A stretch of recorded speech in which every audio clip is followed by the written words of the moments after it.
I'm Tonya here with my kind of link, and today I get the pleasure to be with Miss Bella O'Daniel. I've known Bella, what did we decide, since you were 10?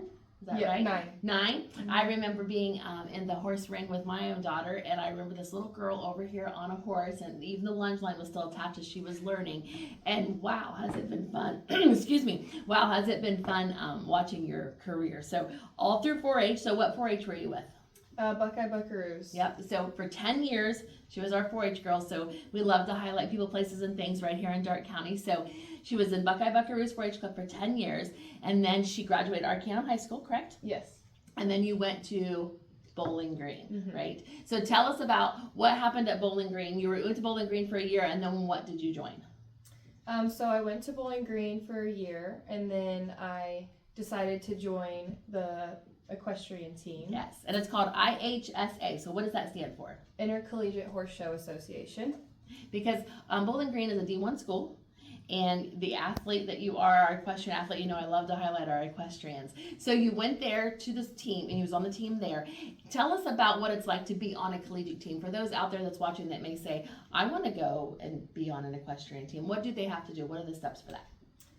So we have this thing called Campus Fest at Bowling Green, and that's another way that I found out about the team. You just go around and see all the different kinds of clubs and sports that there is. Okay.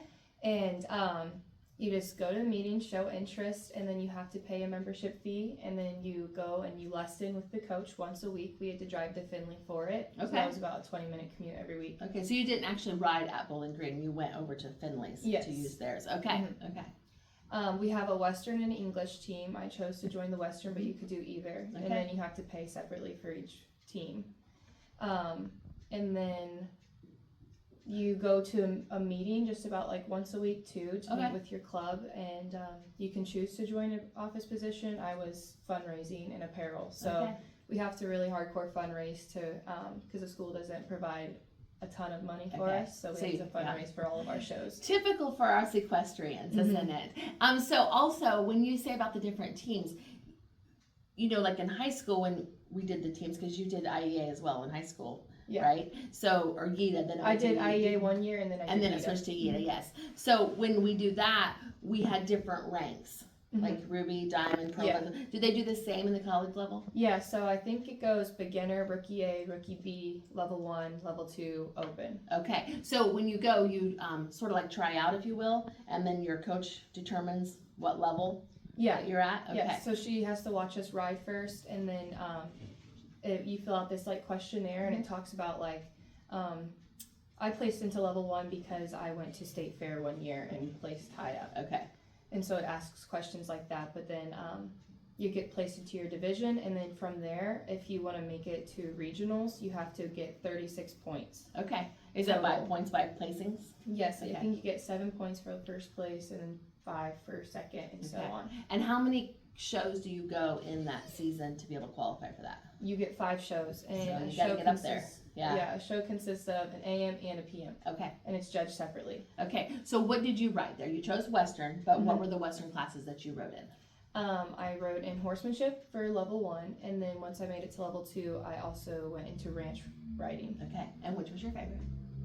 Horsemanship. Horsemanship was your favorite. Okay, so, and for those that are not familiar with an equestrian team, just to give you a little bit of backside, we've done some equestrians here before we've interviewed, and we've explained how you don't get to choose your horse. So is it the same with the college level as well? Is it a draw that day? So the coach gets sent to a coach's meeting, and then when they come back, they just tell you what horse you have. Yeah, so there's no prep work on that horse. It's not the horse that you're riding and practicing with. You have no clue. Are they light-handed or they heavy leg? You just don't know any of that. And it's different because these horses, like I grew up with the spur trained horses, and these were complete opposite. That was an adjustment. Yeah. Okay, so if you say horsemanship was your favorite class, is that what you were? Because last year she was our national champion. So you go to, is it regionals then? So you go to regionals, so you have to get 36 points, and that's also you leveling up into the other division. Okay. And then once you get to regionals, you have to get top 2. Top 2. And then you move on to semifinals, and you have to get top 4. Okay. So top 2, top 4, then nationals. Nationals. And only 12 come to nationals. Only 12 come to nationals. So you went last year, and you were our national champion at the collegiate level. So that's pretty impressive. And then you again qualified this year to make it to nationals, and you walked away with 4th place this year. Yes. That is super exciting. What a career you've had. Yeah. So, would you say is your favorite thing about being on an equestrian team at the college level? My favorite thing was just getting the downtime to still be able to do what I love once a week. It wasn't so overwhelming because it wasn't like too super time consuming, but it was just something that was able to help me just relax from school and just be around horses, and also make friends who have the same interests as me. Sure, absolutely. So when you did your riding, horsemanship you said was your favorite. What is your favorite about that class? I like that you can do a pattern that really sets you apart from everybody else, and it's not just, because it is really a lot of the judge's opinion, but it's not just the real work where it's not easily separated. Yes. And sometimes if you get a harder horse, I'll say it really can show your talents better. It's not an always easy ride, but when the judges are really judging that, they can see when the horse is acting up or not maybe responding like maybe it should, but they can tell what the rider's doing. So tell us what's next for Bello, Daniel. So this summer, actually, I just have 3 weeks off, and then I'm starting at Indiana State University for my master's in occupational therapy. Okay, very good. And I already have my first fieldwork placement lined up next summer. Of course you do. In Tennessee, and it's for hippotherapy, which is therapy using horses. Nice. So you're going to be able to continue your love of horses and take that into your work too.